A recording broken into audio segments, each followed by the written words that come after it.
Hello and welcome. I would like to start by acknowledging the traditional owners of the lands where we meet today. In my case, that is the Guringai people. I'm joining you from the northern beaches of Sydney, and I acknowledge their elders past, present and emerging, and I extend that acknowledgement to the traditional owners from wherever you are joining us today and to all those who may be on the call as well. So today we are here for a conversation on sponsorship, and that is thanks to our partnership with Cultivate Sponsorship. So this is a conversation that is very much for employers, but it's also for those who are working in organisations and want to get heard on the idea of sponsorship. And as we'll hear in the conversation, that can come in different forms. So from our own research on women's agenda, and particularly our recent ambition report, we know just all too well how women seeking leadership positions say they can struggle to get the recognition that they want and that they need in their organisations. And this is especially true for those who also have care responsibilities, for those who might be on paid parental leave, returning from work, who might be working flexibly or part-time, or might be more likely to be working from home. We really see that over and over again, how women can really just struggle to get that recognition. And what we've seen and learned, and I know that I've certainly learned this over the years through interviewing various people at various points, particularly women, is that there is real value in sponsorship, and that just like there is real value in mentorship as well, but that the two can very much differ. So today we're going to talk about it. As mentioned at the top of the conversation there, please feel free to share where you are joining us from today. You can also post some questions in the chat and other comments as well. You might want to share your own experiences on sponsorship if you've had that, or if you come up with any blocks or something else too. If you'd rather pose the question anonymously, you can do so in the Q&A box. You can also try to reach out to me personally, or just to our hosts and panelists personally, just directly, I should say, rather than to the full chat. So I'll also obviously introduce our excellent panel here. We are basically trying to cover various sides of sponsorship all at once. So Lindsay, I'm going to start with you. Welcome, Lindsay. Thank you. So Lindsay Dyer is the Associate Director and Design Manager at AECOM New Zealand, originally from Scotland. She trained as registered as an architect in the UK, where she applied her skills to international projects in the Middle East, working there for over 12 years as a consultant, client and contractor before transferring to New Zealand in 2020 during the pandemic. What an international career you've had. Amazing. Congratulations. Sounds more exciting, I think. And so Lindsay has also been a sponsee, if I can use that word, a sponsee, and she'll share that experience. We also have Rana Hussain. Welcome, Rana. Hello, everyone. So Rana is the CEO and founder of Good Human, and she's an absolute trailblazer in the arena of inclusion and belonging, and leaving her remarkable journey encompassing sports administration, community engagement, social work, and media. So demonstrating unwavering dedication to driving positive change and promoting inclusivity, Rana has emerged as a formidable advocate for social integration and the reduction of discrimination. So thank you so much for joining us. I know that you'll tell us a little bit more about Good Human in a minute, so thank you. And we also have Mark McManamy, CEO of Australia New Zealand, AECOM. Hello, Mark. Hey, Angela, thank you. No worries at all. I struggle with it at times too. So Mark leads a passionate and talented team of technical professionals delivering projects across transport, water, environment, buildings, resources and energy markets. And as a member of AECOM's global executive leadership team, Mark has overall responsibility for ANZ region's operations, where he drives the implementation of the organisation's regional strategy with a focus on growth initiatives aligned with digital project delivery and energy transition. Mark is also a sponsor, so thank you for that, Mark, which we will hear about more in a minute also. And finally, Katrina Taka, Managing Director of Cultivate Sponsorship. Hello, Katrina, how are you? Hi, everyone. Great, thank you.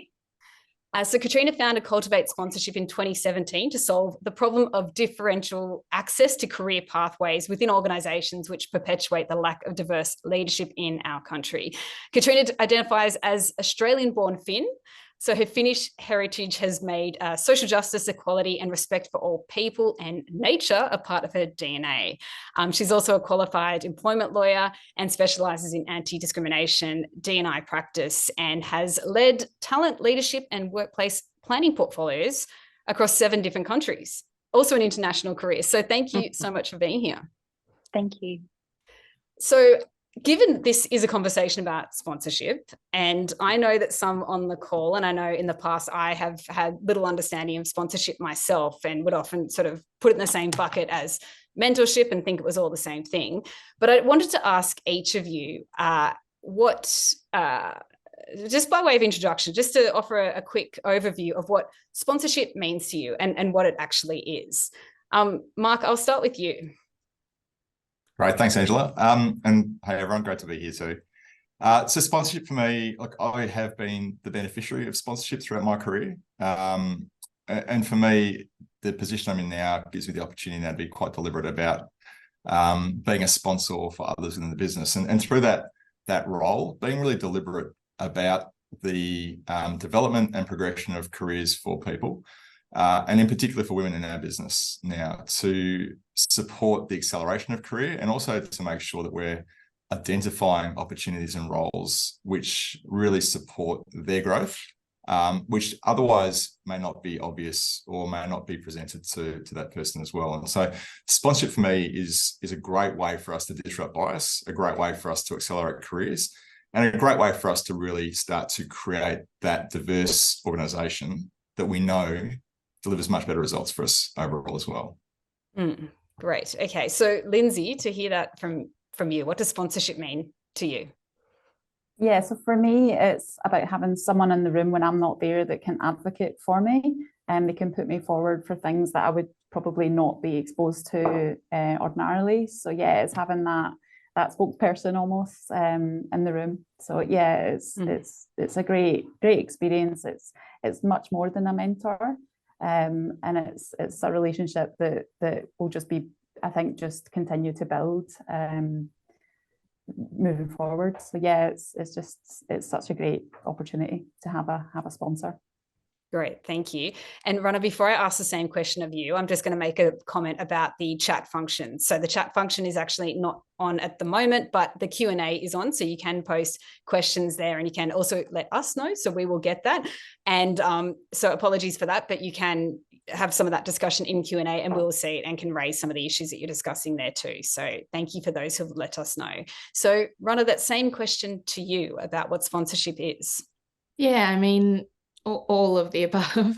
But I think when I think about sponsorship, it's that real kind of active, intentional support and championing of another person.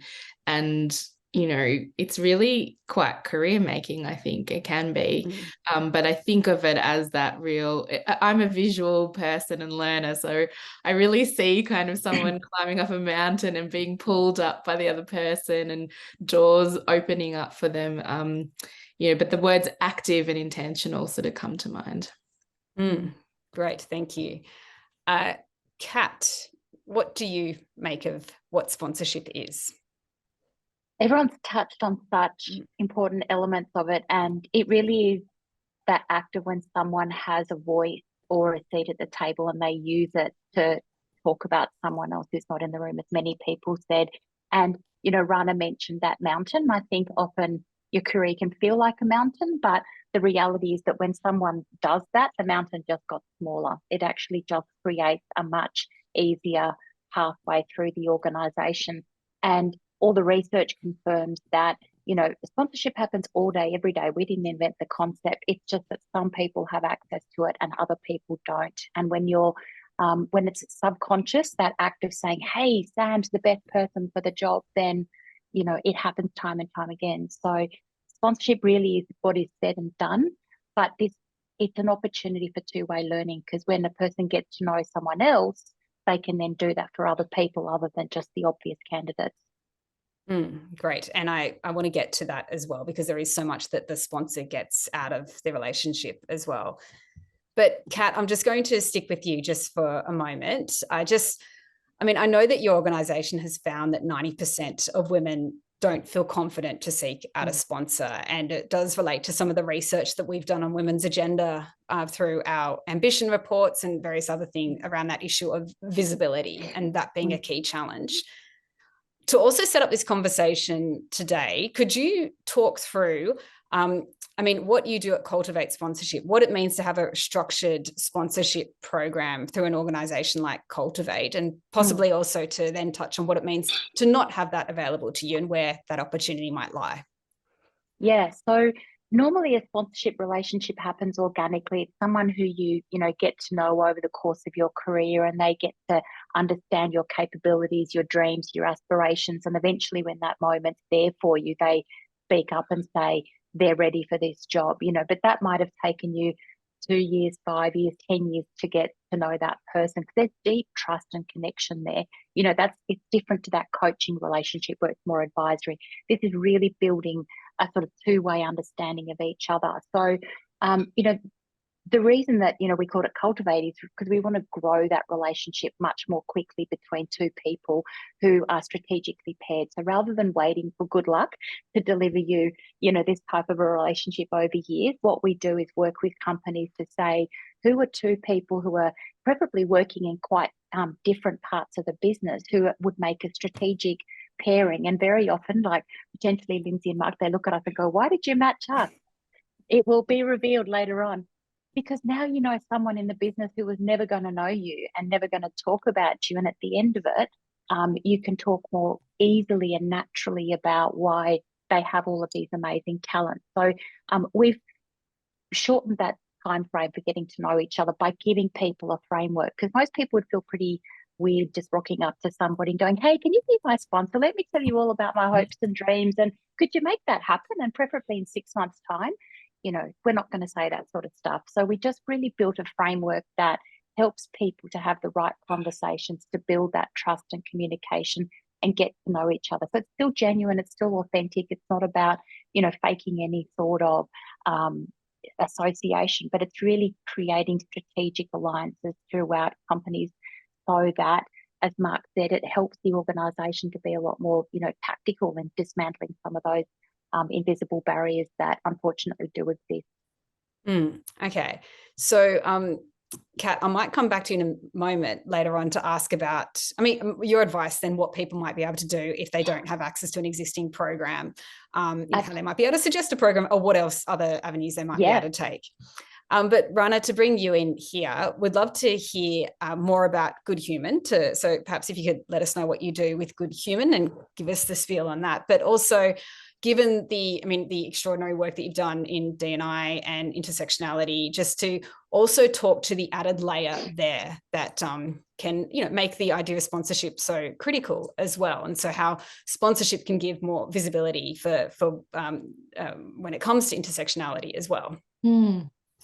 Yeah, well, Good Human is a new kind of endeavor for me, but really for anyone who's worked with me or knows me, it's basically what I've done my whole life, just pulling it all together, which is working with leaders, whether formal or otherwise, with the title or not, to really understand how they can be ethical and caring leaders. And ultimately, I think what we're doing at Good Human is preparing workplaces and environments of belonging and community and care. But I was thinking about this the other day, that I think, in this world where we're advancing towards technology that's going to take over everything, I think what we're doing at Good Human is really leaning into the uniqueness of humanity and what we have left when technology can do everything else. And I think moving forward, leaders are going to need to rely on their emotional intelligence, their ethics, their ability to care for the people that they serve. And so that's what we help people do and understand and take that next step forward. And that's through consultancy and social impact and visibility. But you can go to the website and look at it all. And I love the name like sums all that up so perfectly. So you get it. Yeah, exactly. It was like, you know what I mean. But I think Kat sort of mentioned in terms of sponsorship and intersectionality, and I just want to name the fact that as a woman of colour, given that that is my lived experience and that is where I spend a lot of my time thinking about race, I sort of lean towards examples of women of colour. So while intersectionality is many and varied, I tend to use examples of women of colour. That idea of being spoken about when you're not in the room, I think for a lot of people, women with various intersections, and definitely for women of colour, they are so frequently underestimated and not even spoken about or even seen in the room when they are in the room. So sponsorship is so crucial for that reason, because unfortunately, if we work as hard as we possibly can and do all the things that we need to advance in our careers, there are power dynamics and things going on systemically and culturally that mean we can be overlooked regardless of how hard we try. And so the sponsorship piece is one of those things that I've seen, in a really practical way, just cut through and bring people forward and shine a light on them and get to the point where they are seen and heard and get spoken about. And so it's one of those levelers. So much of the work that I do is about how do we level out that playing field and create that balance of power, and sponsorship is one of those really neat ways to do it. But equally, and I know we'll get into this, I think that relationship then does go both ways. So the other person potentially gets an insight into other lived experience and helps them be much better leaders as well. You used the word intentional at the beginning of the conversation, which I thought was really interesting. Is that, in the organizations that you've worked in, are you seeing where sponsorship has been intentional yourself? Like, have you seen that in some of those organizations? And I know that you've got a really great focus on sport, particularly, where that note to be intentional about a program like this have you seen that in action? Yeah, I would love to see it more action. To be honest, I think this is one of those tools that is quite underused. I think that's been in sport in particular. There's been a lot of mentoring and a lot of programs that work on women and help women, bring the most out of them.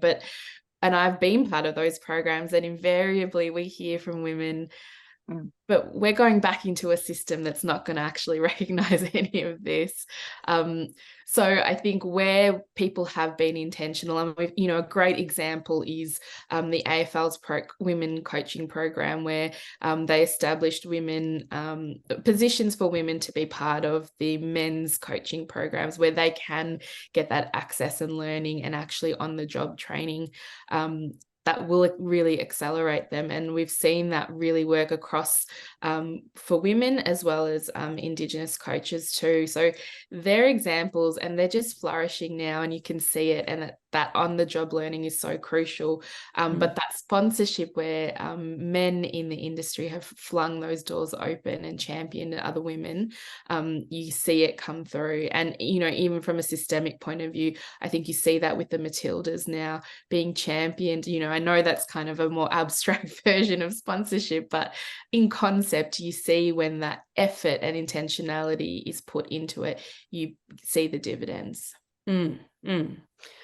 So Mark, to get your perspective as a sponsor, and I know from our conversation yesterday that you've been a sponsor a number of times, which is like really interesting. I think you've got 4 experiences of it in a structured way, in this way that you work with Cultivate. So can you talk us through what your journey in sponsorship is, how you first became a sponsor, why was that the first time you'd ever come across the term sponsorship as well, but just to hear exactly how you got involved. Sure. And look, hats off to Katrina and to Cultivate as well for the program that has been put together for us. It's been phenomenal. And I think that the 4, rounds of sponsorship now that we've been through is testament to how impactful it has been for us as an organisation as well. I would say that my first formal sponsorship role came through the Cultivate program, and it really helped me to understand the difference between mentoring and sponsoring as a leader within the business and as a sponsor. It's a very different relationship. And so it was important to understand what that meant and the responsibilities that came with that and the approach that we needed to take with it. And one of the great things about the program from my perspective was the ability for it to accelerate trust between a sponsor and a sponsee. For sponsorship to really work, you need trust and you need a really great understanding of each other. And so it's not just a one-way sort of street of sharing information. It needs to go both ways. And the program itself, and even be through the sponsoring experiences, allowed me to reflect on myself and, Rana, to your point, to allow that mirror to be held up a little bit and to build some empathy and to build some reflections on the lived experience of other people and how that can then inform you and your role as a leader. Once you have that understanding of your sponsor, of that individual, and understand their desires, their strengths, their opportunities, you can then start to talk really well about what those opportunities might look like that could then be spoken, you could then nominate people into. And so as a sponsor, it's critical to build that understanding, build that relationship and trust, and then to be able to understand how that can relate to roles and opportunities within the organisation and how you can be that voice in the room for that person. And it's not always a linear pathway with careers. It's important to understand that careers are about building experiences and having those opportunities to expand out your horizons. And so through that understanding, you can be a little bit more tangential with your conversations and with those views you have, and present those opportunities up, and also challenge each other about, what might be assumed to be the right path versus what could be actually a really great opportunity, a great career path. And through that, you actually build, some amazing experiences, some amazing teams. And, we've seen through the program just some great benefits in terms of our succession planning, but also in terms of our retention of individuals as well, right? All of a sudden, these new opportunities open up that no one had really considered. And in a diverse organisation like ours, you do have those opportunities, and it's been so beneficial for all parties, and in particular for the sponsors as well, who get to build their own experiences and careers through this process too. So from my understanding is you've had around 50 to 60 women go through the program, and the full senior executive team is responsible for everyone is a sponsor. For the first round, it was a trial period, but now with the current rounds, everyone is required to be a sponsor. So how do you, and maybe Kat could get this too, but I think we're all wondering how you get to be matched with the CEO. I guess that might be the first thing, but also, how you actually are matched with a sponsee. Yeah, that's a great question. And Kat touched on this earlier around the sort of the magic formula of matching a sponsor and sponsee together, which you do look at times and think, how on earth did they sort of identify this match? I would say that in my experience, it's been such a positive experience every single time, and the matching has been done really well. And there is a bit of a secret formula to it that our team have, and I haven't been told all the bits of the recipe either. Kat might be able to expand on that for me as well. In terms of the people we're looking at to participate in the program and to participate as sponsees, we're really looking for senior women in the business who are at a bit of a career crossroads, or who might be at that point in their career where they're ready to take that next step, but want to understand more broadly what those opportunities could be across the business. Our organisation is aligned around practices of discipline and around client sectors and markets that we operate in. And sometimes that can become quite narrow through a career. And the program offers an opportunity to take a step back from that and to think about, well, what else is out there for me? And it can result in people taking a 90-degree turn in career and in trajectory that is a really positive experience, because all of a sudden you get this burst of energy and enthusiasm and opportunity with something new and different. And so what we're looking for is senior women at that point in their career who have great potential, great performance, and who are really ready to embrace the program. Now, we have also had women on the program who are on maternity leave, and that hasn't prevented the program from taking place or their involvement in that program as well. And in fact, it's been a great way to use that time as a bit of a reflection point, and to then, when they re-enter the workforce, to take that career step and to head off in that next direction as well. And so it's really important to recognise that that we continue to have that program open, and that it's an opportunity for people to participate, but also that we are looking for people at that right point in their career to really maximise that opportunity of sponsorship at that occasion. Great. Okay, thank you. So, Lindsay, that very naturally brings us to you now. So you've just completed your sponsorship period as a sponsee, working with Mark. So I think that proves that it's cross borders as well, given you are based in Auckland. Yes. Yeah. So what was the experience like with you? But also to hear, I guess, the other side of that sponsorship question. Did you know much about these programs going into it? Had you been really keen to get involved? How did that all happen for you in terms of getting to know what this would all be about, and then into getting that sponsorship arrangement and relationship happening? Yeah, so for me, it was actually a bit of a surprise. I was put forward for the program. I hadn't heard of it, didn't know anything about it. So it was quite a surprise for me. It was quite exciting. Going to be part of it. I actually found out a lot of my peers and people I'd worked with had already gone through it, it was interesting that I hadn't heard of it. But yeah, I was excited to start. Obviously, I think everyone's heard of mentorship. I think the word sponsorship and the idea of sponsorship is not so widely known. It's not really talked about as much. So yeah, it was a good opportunity to take that plunge and really start to think about what I wanted out of my career. I think a lot of the time you don't really get a chance to stop and really reflect and, you know, discuss that with someone that's really quite impartial to your immediate career. Like Mark was from a different business line, different area of expertise. So it was, for me, the match was quite strange at the beginning. I just thought, what was this match all about? I don't understand why we were put together. But actually it gave us such a level playing field to begin with, because we didn't know about each other. We weren't in the same career path. So it gave us a very neutral start. And from that, we just built through the program, which was amazing, Katrina.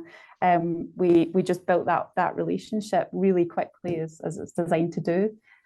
So yeah, it's just a fantastic program to go through and really make those connections. Like, I'm relatively new to the ANZ business, so it gave me a chance to really connect in with our business leaders and also peers across ANZ. So for me, that was just a fantastic opportunity. So yeah, it was a great experience.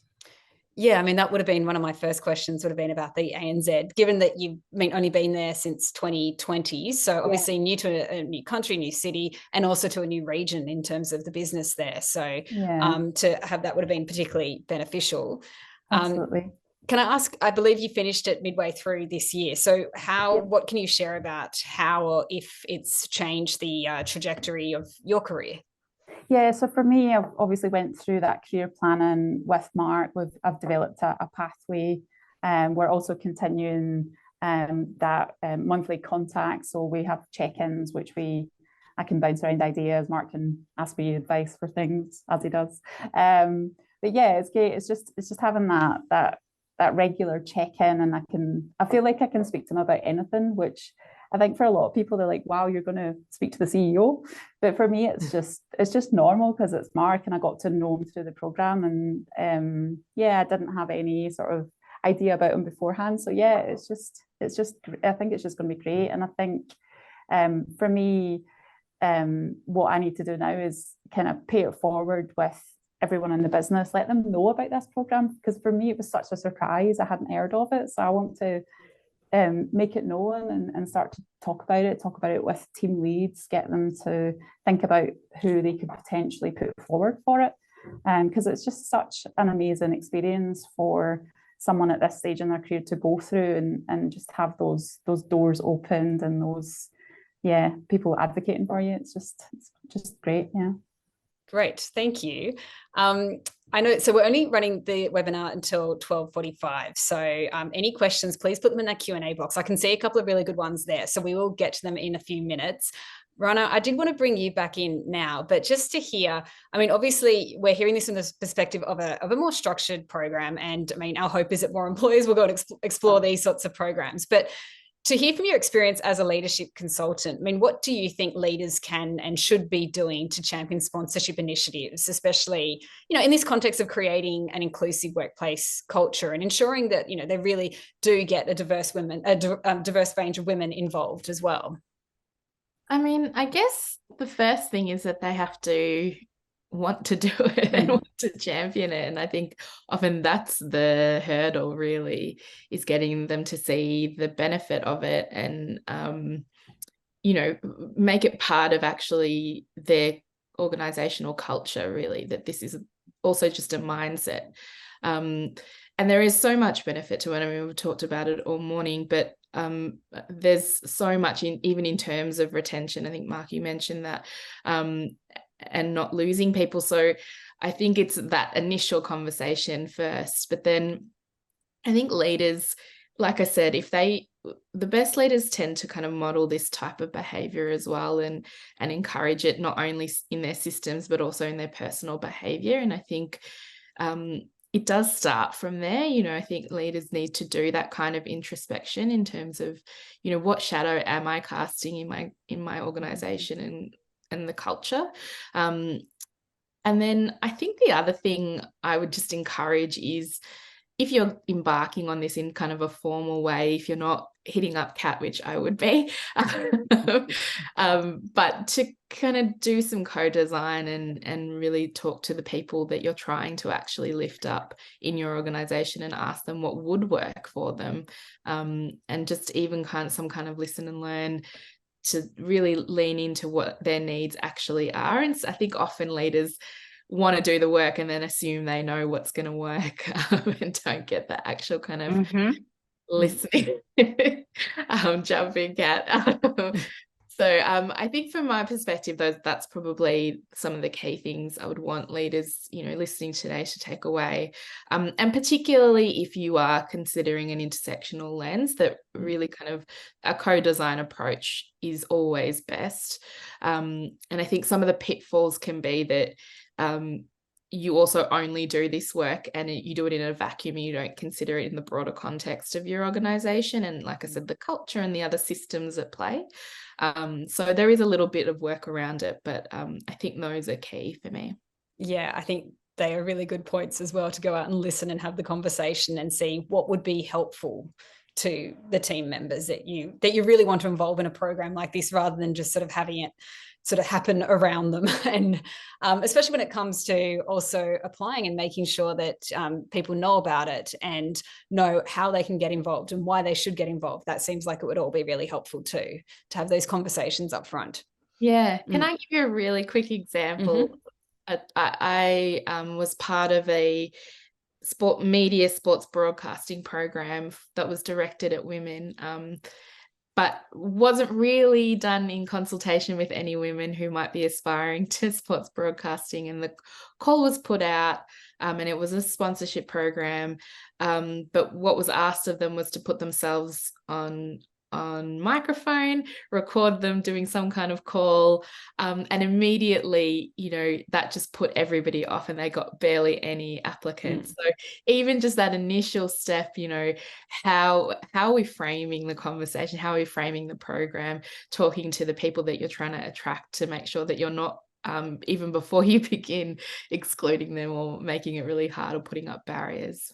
Yeah, we've certainly found that with our own leadership awards program, where we found that as soon as we allowed other people to nominate people for the program, we got sort of 4 times the number of nominations, and also we got a very different mix of people applying as well, rather than sort of the same people who'd won plenty of awards previously.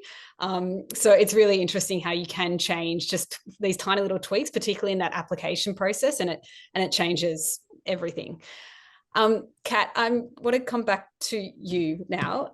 So we have talked about the, I guess, the structured programs, but I guess with women who might be on the call right now who are looking to engage in this sort of program, obviously they can talk to their employer about Cultivate and hopefully promote that there. But what else you can do if you are looking for a sponsor, and it's just, I mean, it's not going to happen in this kind of formal approach. What could women be doing to try and find that sponsor and to be a part of something like this?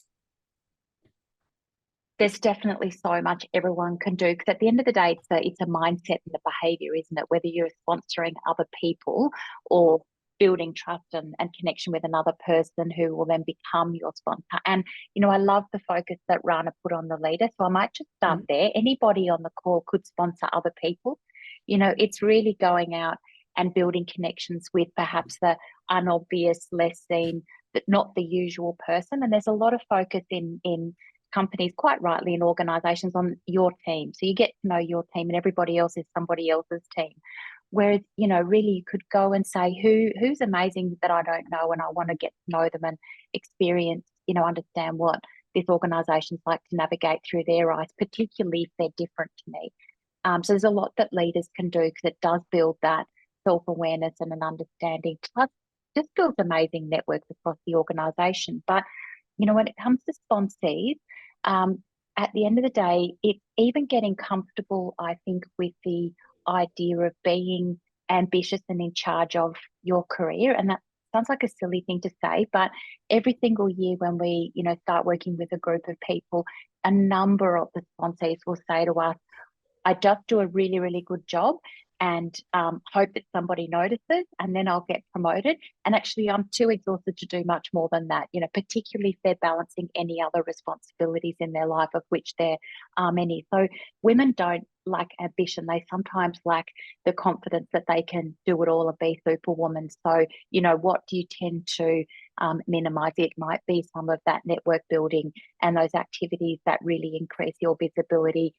You know, where else are you going to meet the CEO if you're based in Auckland? You know, you're not going to bump into each other in the tea room. So I think what everybody can do is, you know, start to think about who you're already connected to and who you need to be connected to, so that you can build those bridges and those relationships, because it really is about communication and connection and eventually trust. So get really intentional about that, and get a bit louder about your ambitions. You know, if they're in your head but no one knows, no one's going to talk about them and say, oh, you know, did you know that they're actually really ready for a promotion, or they're really ready to try something different? Because, you know, as Mark touched on, very often people do these, you know, amazing 90-degree turns and try something different. You're not going to do that if someone's not backing you, if someone doesn't believe in you. If, you know, you're doing a brilliant job doing, you know, role number one, and suddenly you just out of the blue say, oh, I actually want to do something completely different, people are going to go, what? Like,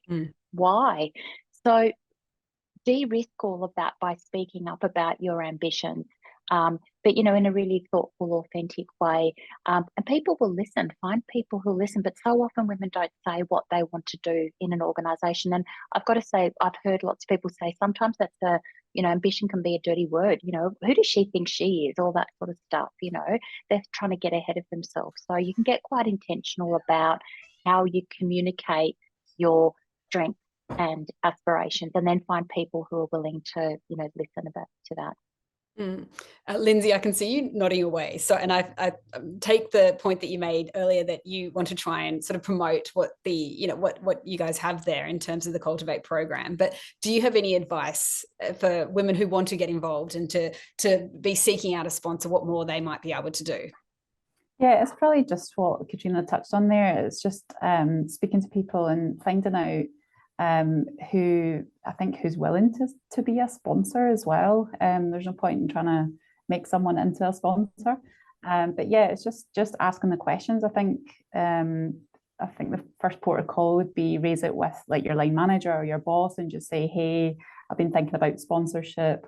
What do you think? Is there someone that you could maybe put me in touch with? And just really start talking about it. I think it's not talked about enough. And I think it's just having those conversations and trying to work it into maybe your goals or whatever it is for that year. So yeah, I think it's just merely talking about it and yeah, talking to the team leads and saying, look, there is this program, or we're thinking about doing this. Is there anyone in your team that you really think could benefit? And try and get the ball rolling for those guys. Yeah. Great. Okay. So we have got a few questions. So I do want to try and get to these, and it might be jump in if you think you can answer this. But I guess, I mean, the first one, I won't say the names of people asking the questions just because it has come through on the Q&A, but I'm asking about what happens if a sponsor leaves the organisation. And in this case, the person says that the sponsor left shortly after the program started and what their work started with the sponsor. What advice do you have then for finding a new sponsor? And the comment here, and I kind of feel for this person, is that, you know, I feel like I'm missing out on things in the organisation now. And it seems like a sort of a missed opportunity there. It might be, Kat, it might go to you, that one. Just what can you do if that sponsor does leave? Yeah. We've had this a couple of times, and we've had great sponsors who have jumped in and taken on two people.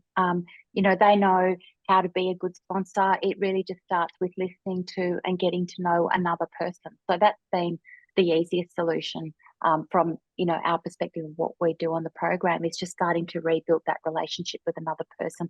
It is much easier when you've got a group of people who have committed to it year on year, so they kind of know the behaviours. But we've also joined up a new sponsor who's just committed to doing the work really fast in kind of express mode, and given them some behind the scenes coaching to catch them up. Because really, if you've got the intentionality and you're prepared to do the work of getting together and talking to each other and listening, that's really what it is. It's that relationship of listening and talking authentically to each other and connecting. So it's about finding the people who are prepared to do that authentically, more than a sort of the programmatic approach in and of itself.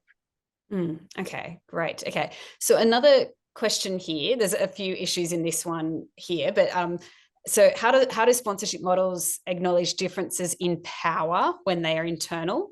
So even if the sponsor is not your direct manager, if they are in a higher level executive and the sponsee is not, and especially if there is a different marginalisation and identities intersecting, how are those issues considered? So I don't know if anyone wants to jump in. If we talk about sponsorship generally, how those sorts of issues can be considered in terms of the differences in power.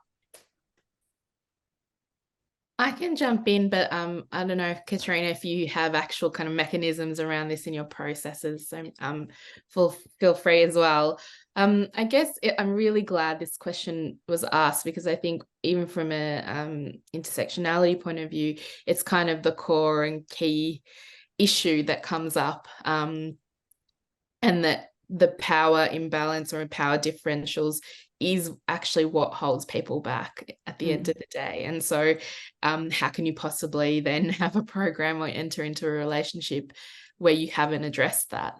And I think, you know, Mark mentioned it at the top, that trust is, you know, the biggest key to this working well.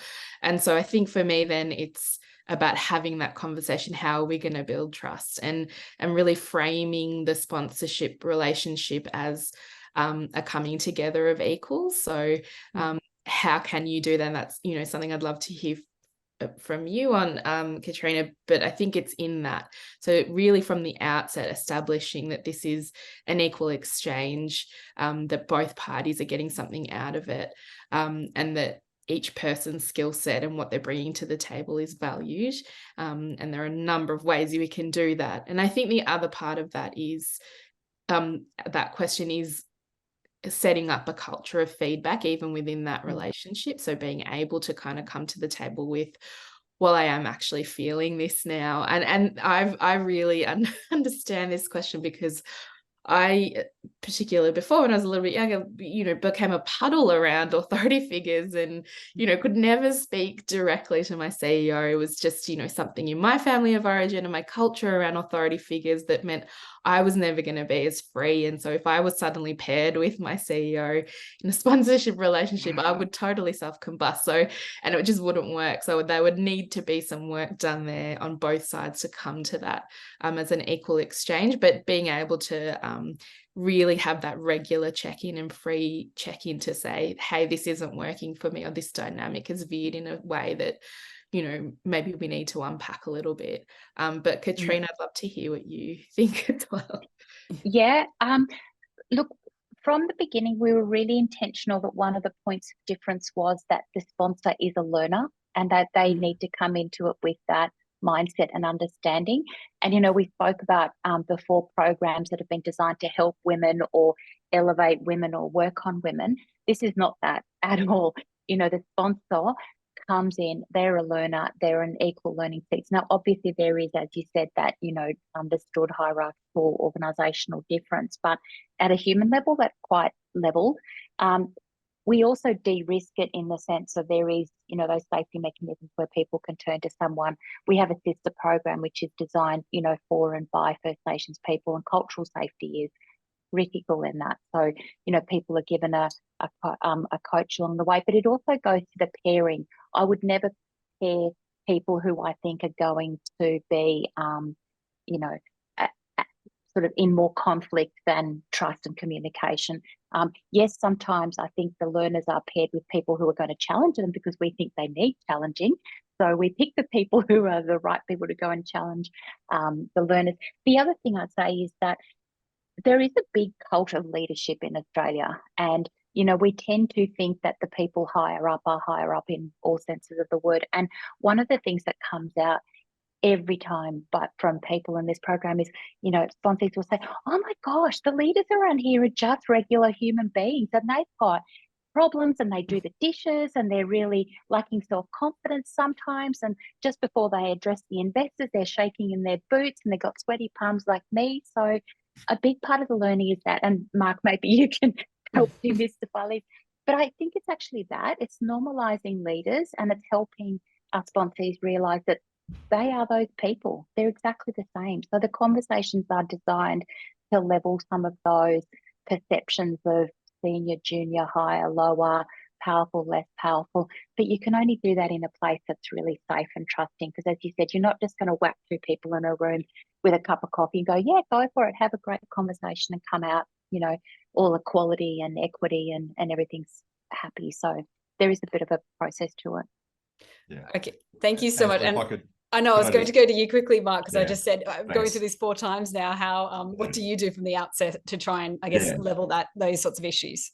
It's a great question, and it's a really good observation too. I think from my perspective, it's been really important to be able to demonstrate vulnerability as one of those first steps to building trust and as a leader. And so if I can do that, and if I can sort of be open and be vulnerable, that has helped, I think, to create an environment where between sponsor and sponsor, you can have some really open conversations, quite deep conversations, and it just accelerates that building of trust. But you need to be comfortable to be able to do that as well. And I think one of the important things is that self-reflection piece that comes through with the sponsorship journey is supporting the sponsor to also self-reflect on their own behaviours and their own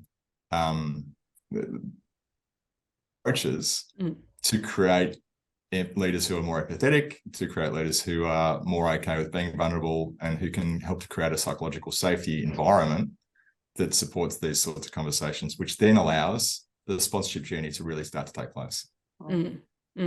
Great. Well, I think we will need to finish up. So thank you, everyone. Thank you for sharing these insights. And it was particularly nice to get the unique insight into both sides of a sponsoring relationship with Lindsay and Mark there. So thank you so much. And there was a final question about introducing this into an organisation. So Kat, where can people go to learn more? Onto our website, or just drop me an email. Yeah. Great. And you are, they can also find you on LinkedIn, I imagine. Absolutely. As well. So absolutely. All right. Well, thank you so much, everybody. And again, apologies that we couldn't get the chat function up and we couldn't get to all the questions, but I hope we got to some of them. And I hope everyone's left with a little bit more of an understanding of the benefits of sponsorship, including from being a sponsor and being a sponsee, and just having an organisation that will ultimately benefit from this as well. So thank you very much.